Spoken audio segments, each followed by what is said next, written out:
warahmatullahi wabarakatuh. Kali ini bersama saya Sinta Nurazlina. Di sini saya akan membahas tentang analisis SWOT terhadap diri saya sendiri. Jadi, analisis SWOT itu singkatan dari strength atau kekuatan, weakness atau kelemahan, opportunities atau peluang, dan threat atau ancaman. Apa sih tujuan dari analisis SWOT itu?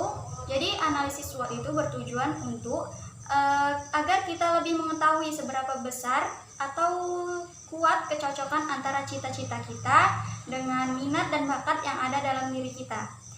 Nah, jadi cita-cita saya kan itu menjadi seorang akuntan di sebuah perusahaan BUMN. Nah, inilah yang akan kita tes nantinya dan kita cocokkan apakah sesuai dengan minat dan bakat saya yang kita tes nanti. Jadi, ada 2 situs yang disarankan kepada kami, yaitu yang pertama di situs temubakat.com dan situs rencanamu.id. Jadi saya menggunakan situs rencanamu.id. Dalam situs ini saya melakukan beberapa tes, diantaranya yaitu yang pertama kepribadian, yang kedua minat, dan yang ketiga itu personal values. Oke, baik, saya akan membacakan hasil tes yang sudah saya lakukan. Dimulai dari yang pertama yaitu kepribadian. Kamu mempunyai ide-ide yang kreatif dan memiliki ambisi yang kuat untuk melaksanakan ide-ide dan mencapai tujuan kamu, termasuk pribadi yang skeptis dan independen.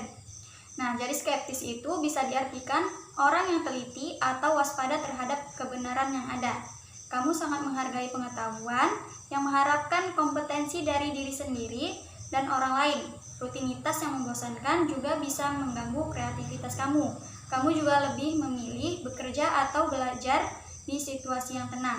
Nah, di sini yang menjadi strength atau kekuatan saya yaitu yang pertama ada visioner, yaitu memiliki kemampuan untuk melihat ke depan, memiliki visi yang jelas dan terarah. Yang kedua itu independen, yang ketiga itu analisis dan logis, yang keempat itu ambisinya sangat kuat. Kemudian yang menjadi weakness atau kelemahan saya yaitu yang pertama lebih suka mengkomunikasikan melalui tulisan dibandingkan berbicara langsung. Yang kedua tidak sensitif. Yang ketiga tidak suka dikritik. Yang keempat itu sulit untuk terlibat dalam percakapan sosial. Kemudian opportunities atau peluang, yaitu yang pertama mampu berkembang di lingkungan yang memiliki atau memacu potensi diri. Yang kedua mampu dalam memperoleh informasi dan bekerja dengan angka. Kemudian yang terakhir yaitu threat atau ancaman. Yang pertama itu tidak percaya diri, yang kedua itu tidak suka rutinitas yang monoton, dan yang ketiga itu mudah bosan dengan rutinitas dan tugas yang berurutan.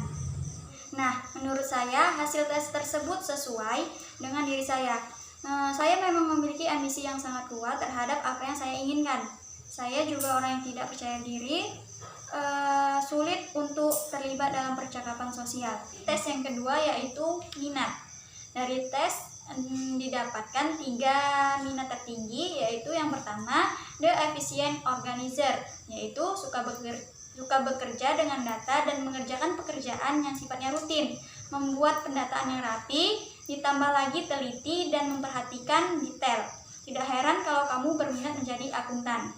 Yang kedua yaitu the creative maestro, yaitu bisa mengekspresikan pikiran dan perasaannya lewat berbagai media seni seperti tarian, tulisan, dan sebagainya.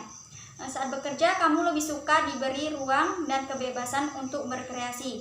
Yang ketiga yaitu the serious analyst, yaitu tipe orang yang bersemangat mempelajari sesuatu yang baru, mengerjakan teka-teki soal matematika sampai melakukan penelitian merupakan hal yang mengasyikkan.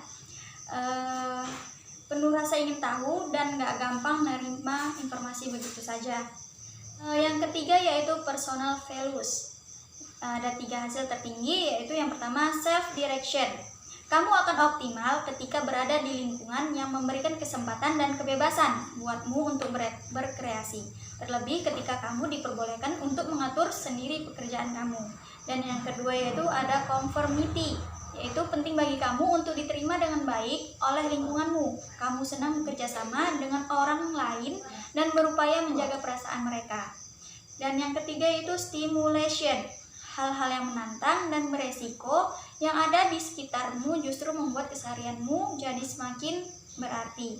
Kamu tidak akan ragu memanfaatkan berbagai kesempatan yang ada, karena buatmu hidup menawarkan banyak hal yang menarik. Dan dari beberapa hasil tes yang sudah saya lakukan, itu memang sesuai dengan diri saya. Dan dari situlah saya menyadari masih banyak hal yang harus saya perbaiki dan kembangkan lagi. Jadi saya harus lebih memberanikan diri untuk berbicara di depan umum dan lebih percaya diri. Dengan adanya hasil tes minat dan bakat ini, saya bisa mengasah lagi kemampuan saya. Sekian dari saya. Wassalamualaikum warahmatullahi wabarakatuh.